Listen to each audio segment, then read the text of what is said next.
사람들이 백만장자를 떠올릴 때 보통 어떤 이미지가 떠오르시나요? 연예인, 프로 운동선수, 대기업을 창업한 사람, 혹은 고소득 전문직인 의사 같은 화려한 모습일 겁니다. 그런데 평균적인 백만장자는 그런 모습과 전혀 닮지 않을 수 있다는 사실을 아시나요? 오히려 옆집에 사는 평범한 이웃과 같은 사람이 백만장자인 경우가 더 많습니다. 잔디를 깎고 마트에서 줄 서 있는 모습이나 평범하게 출퇴근하는 모습을 보면 전혀 부자처럼 보이지 않죠. 이런 모습 때문에 우리는 백만장자를 잘못 상상하고 있는 경우가 많습니다. 사실 부자의 외형만 보고 판단하면 진짜 부자를 놓칠 가능성이 큽니다.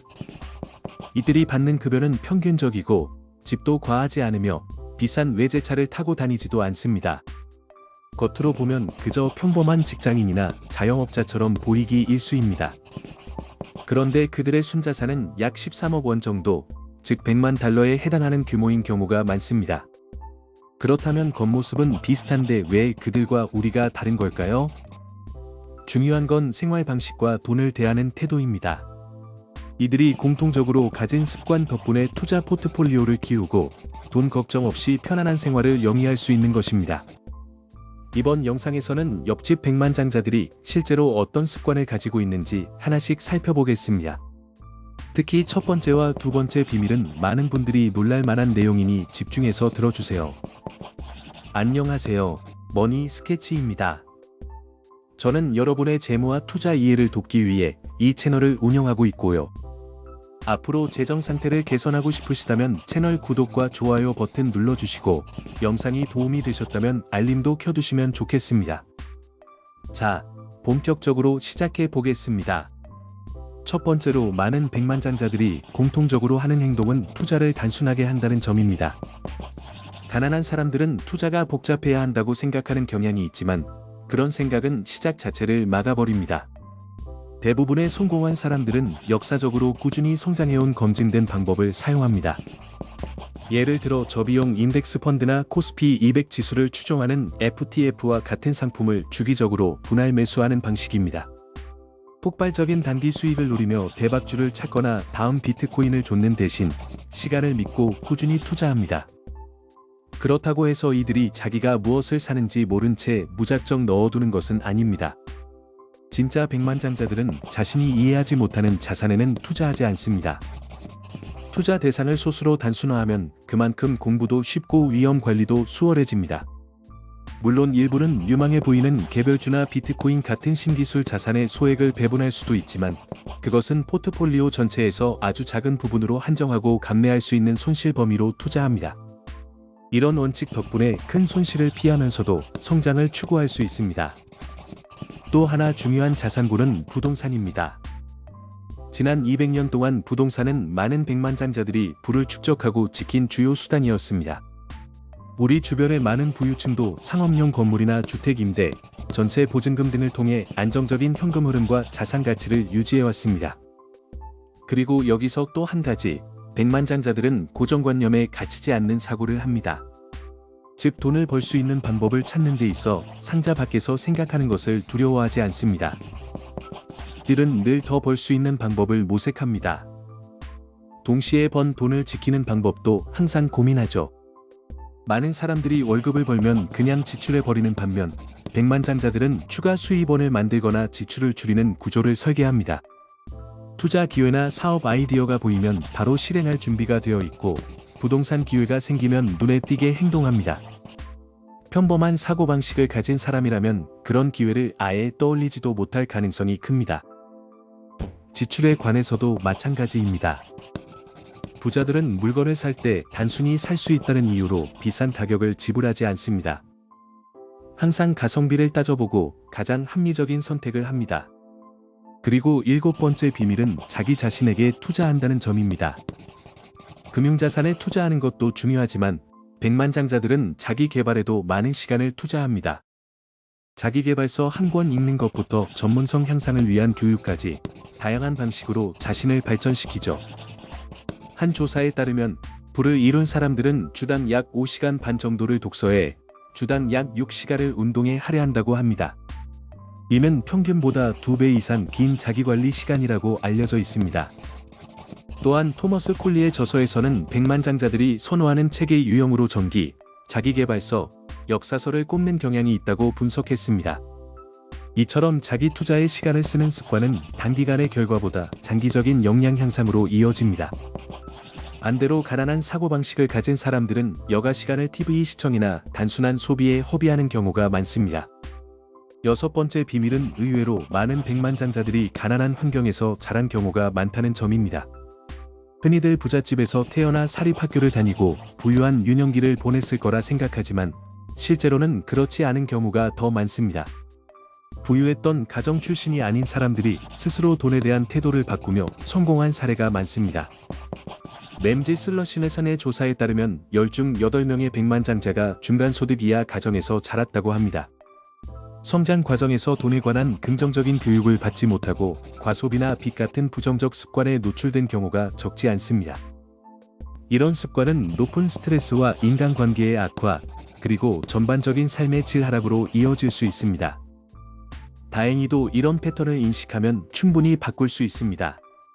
가난한 환경에서 자라서도 건강한 금전관계를 형성할 수 있다는 사실을 깨달은 사람들이 많습니다. 다섯 번째 비밀은 많은 백만장자들이 여전히 일을 한다는 점입니다. 흔한 상상처럼 열대섬으로 가서 칵테일만 마시는 은퇴 생활을 하는 것이 아니라 약 80% 정도는 여전히 일을 계속합니다. 이는 무조건 더 많은 돈을 벌기 위해서만이 아니라 일 자체에서 목적과 성취감을 얻기 때문입니다. 일을 하면 정신적으로나 육체적으로 활동을 유지할 수 있고 하루의 구조가 생깁니다. 게다가 많은 부자들은 자신이 즐기는 일을 택하기 때문에 출근 자체가 스트레스가 되지 않습니다. 백만장자라 하더라도 견디기 힘든 직장이나 감사받지 못하는 상사가 있는 곳에 오래 머물지는 않습니다. 대신 즐겁게 할 수 있는 창업이나 더 보람 있는 직업을 선택합니다. 때로는 보수가 적더라도 만족도가 높은 일을 택하기도 하죠. 네 번째 비밀은 장기적인 관점을 가진다는 것입니다. 부를 쌓는 일은 대부분 시간이 필요한 과정입니다. 백만장자 반열에 오르기까지는 20년, 30년, 심지어 40년이 걸릴 수 있습니다. 단기간의 변동성에 휘둘리지 않고 꾸준히 계획을 실행하는 것이 핵심입니다. 반대로 단기적 보상에 집착하는 사람은 투자 자체를 하지 않거나 쉬운 길만 찾다가 기회를 놓치곤 합니다. 백만장자들이 말하는 핵심은 시간이 생각보다 빠르게 흐른다는 점입니다. 오늘 투자하는 원금이 복리의 힘을 받아 시간이 지날수록 기하급수적인 성장을 가져올 수 있다는 사실을 잘 알고 있습니다. 그렇다고 해서 현재를 전혀 즐기지 않는 것은 아닙니다.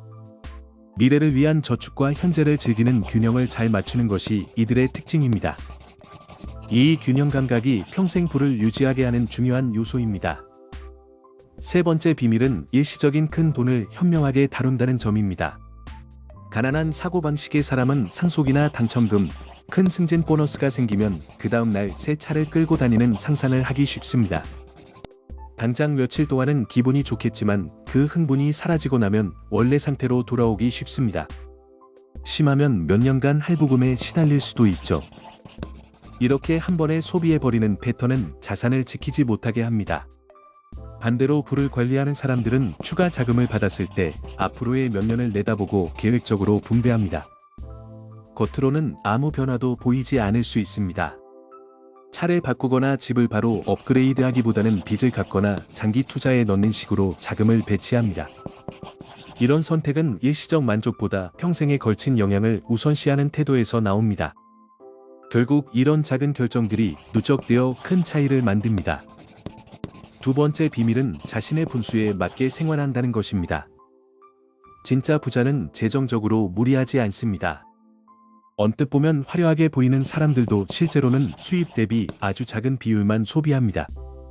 예를 들어 연간 소득이 약 1억 3천만 원 정도라면 전부를 소비하지 않고 그 중에서 25%에서 50% 정도를 저축하고 투자합니다. 남은 금액으로 편안하게 생활하되 미래를 위한 자금을 꾸준히 쌓아갑니다. 만약 연간 소득이 약 13억 원이라 하더라도 마찬가지입니다. 많은 수입이 생겨도 대부분을 미래 성장을 위해 따로 떼어두고 남은 금액으로 생활합니다. 중산층은 종종 그 반대 행동을 보입니다. 만약 중산층의 한 사람이 연간 소득이 약 1억 3천만 원이라면 필요 이상의 집을 사고 과도한 차량 할부를 끌어안고 휴가에 돈을 많이 쓰는 식으로 돈을 다 써버리는 경향이 있습니다. 더 나쁜 경우에는 신용으로 더 많이 지출하기도 합니다. 그리고 가장 놀랍지만 중요한 첫 번째 비밀은 돈이 반드시 행복을 사주는 것은 아니라는 사실을 그들은 알고 있다는 점입니다. 물론 경제적 불안에서 벗어난 상태는 삶의 질을 높여줍니다. 집세나 생활비 걱정이 없다는 것은 큰 안정감을 줍니다. 그러나 꼭 불필요한 물건을 사서 얻는 행복은 오래가지 않습니다. 새 차나 값비싼 가전제품이 주는 기쁨은 순간적일 뿐이라는 것을 백만장자들은 경험으로 압니다. 오히려 중요한 것은 사고 싶을 때 살 수 있는 능력을 갖는 것 자체가 주는 심리적 만족입니다. 실제로 구매하지 않아도 그 선택권이 있다는 사실만으로도 충분히 큰 마음의 여유를 얻을 수 있습니다. 이 때문에 많은 진짜 부자들은 겉으로는 검소해 보이고 사치스럽지 않습니다. 절약을 생활화하면서도 소득을 늘릴 방법을 찾고 남에게 과시하려 하지 않습니다. 반대로 과시하기 위해 과도하게 소비하는 사람들을 볼 때가 있습니다. 누군가 과시형 소비를 과시할수록 정작 그 사람이 부자인 경우는 드뭅니다. 외형적인 화려함만 보면 실제 재무 상태는 오히려 취약한 경우가 많습니다. 그렇기 때문에 주변의 행동을 관찰하고 부자들의 습관을 자신의 생활에 적용하는 것이 중요합니다. 이런 습관을 꾸준히 실천하면 언젠가 돈 걱정에서 완전히 자유로워질 수 있습니다. 오늘 영상이 여러분께 도움이 되었다면 구독 버튼을 눌러주시고 좋아요와 댓글로 여러분의 생각을 알려주세요. 다음 영상에서도 더 실용적인 재테크와 투자 팁으로 다시 찾아뵙겠습니다. 시청해 주셔서 감사합니다. 다음 영상에서 또 만나요. 영상을 끝까지 시청해 주셔서 감사합니다. 채널 구독과 알림 설정으로 저희 제작팀을 응원해 주세요. 여러분의 하루에 늘 평안이 함께하길 바랍니다.